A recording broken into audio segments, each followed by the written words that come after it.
എങ്ങനെയാണ് നമ്മൾ നെഗറ്റീവ് ആവുന്നത് എന്നത് ആദ്യം മനസ്സിലാക്കണം. നമ്മളെങ്ങനെ നെഗറ്റീവ് ആവുന്നത്? നമ്മുടെ ശരീരത്തിൽ നെഗറ്റീവായ ഊർജ്ജം ഡെവലപ്പ് ചെയ്ത് ഞാൻ നേരത്തെ പറഞ്ഞാൽ ഈ നെഗറ്റീവായ ഊർജ്ജം പോസിറ്റീവായ ഊർജ്ജം ഒന്നിലോട്ടാണ് സംഭരിക്കപ്പെടുന്നത്, സ്റ്റോർ ചെയ്യപ്പെടുന്നത്. ആ സ്റ്റോർ ചെയ്യുന്നതാണ് നമ്മുടെ സോൾ എന്ന് പറയുന്നത്.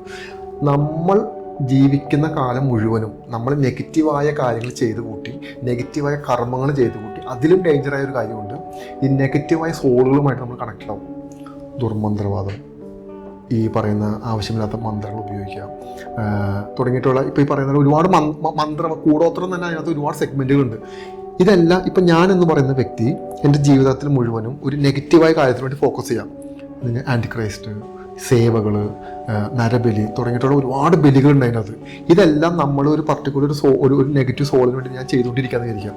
ആക്ച്വലി എന്നിന് എന്താ ഡെവലപ്പ് ആവുന്നത്? നെഗറ്റീവായ ഊർജ്ജം. ഞാൻ കണക്റ്റ് ആവുന്ന എന്തിലോട്ടാണ്? ഒരു നെഗറ്റീവായ എൻറ്റിറ്റിയിലോട്ടാണ്. എൻറ്റിറ്റി എന്ന് പറഞ്ഞു കഴിഞ്ഞാൽ ഈ ഭൂമിയിൽ യൂണിവേഴ്സിൻ്റെ അകത്തിന് വലിയൊരു എൻറ്റിറ്റി ഉണ്ട്, നെഗറ്റീവ് എൻറ്റിറ്റി ഉണ്ട്. ആ നെഗറ്റീവ് എൻറ്റിറ്റികൾ എപ്പോഴും പർട്ടിക്കുലർ സോളുകളെ കണക്ട് ചെയ്തുകൊണ്ടേയിരിക്കും. അപ്പോൾ ഞാൻ എന്ത് പറ്റുമെന്ന് പറഞ്ഞു കഴിഞ്ഞാൽ എൻ്റെ ശരീരം പൂർണ്ണമായിട്ടും ദൈവികതയിൽ നിന്ന് കട്ടായി ഈ നെഗറ്റീവായ ഇതിനോട് ഞാൻ കണക്റ്റ് ആവും. അപ്പോൾ എൻ്റെ സോള് പതുക്കെ നെഗറ്റീവ് സോളിലോട്ട് പതുക്കെ തിരിയും. ഞാൻ ആദ്യം പറഞ്ഞല്ലോ, നമ്മുടെ ഉള്ളിലിരിക്കുന്ന ആത്മാവ് എന്ന് പറഞ്ഞ ചൈതന്യം എന്ന് പറയുന്നത് ഈശ്വരൻ്റെ ഒരു അംശമാണ്. പക്ഷേ അതിന് നമ്മൾ ഇല്ലാണ്ടാക്കി കളയും. മനുഷ്യൻ്റെ ഒരു പ്രത്യേകത എന്താണെന്ന് പറഞ്ഞാൽ, അല്ലെങ്കിൽ ദൈവത്തിന് വലിയൊരു മനസ്സെന്നാന്ന് പറഞ്ഞാൽ രേഷ്മയ്ക്ക് ഇഷ്ടമുള്ളത് ജീവിക്കാം, കർമ്മത്തിന് ഫലം അനുഭവിച്ചോളൂ.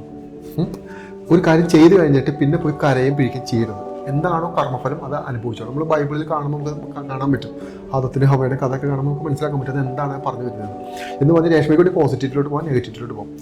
നെഗറ്റിവിറ്റിയിലോട്ട് പോയി നമ്മുടെ സോള് നെഗറ്റീവ് ആയെന്ന് കരുതുക എന്ന് പറഞ്ഞു കഴിഞ്ഞാൽ പിന്നെ നമ്മളെ കൺട്രോൾ ചെയ്യുന്ന മുഴുവൻ നെഗറ്റീവ് എൻറ്റിറ്റികളാണ്, സോളുകളാണ്.